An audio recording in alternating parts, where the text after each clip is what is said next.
எங்க இருக்கா இல்ல டப்புல வண்டி அதான் பெரிய டப்பா எடுத்து ரெண்டு டப்பா எடுத்துருவாங்க நாங்க ரெண்டு டப்பா ஆரம்பிச்சுட்டா ஒரு டப்பா இருக்குதா எடுத்துட்டு ஒரு 5 டப்பா எடுத்து கசியமா ஆமா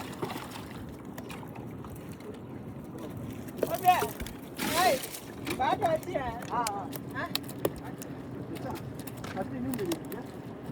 உள்ள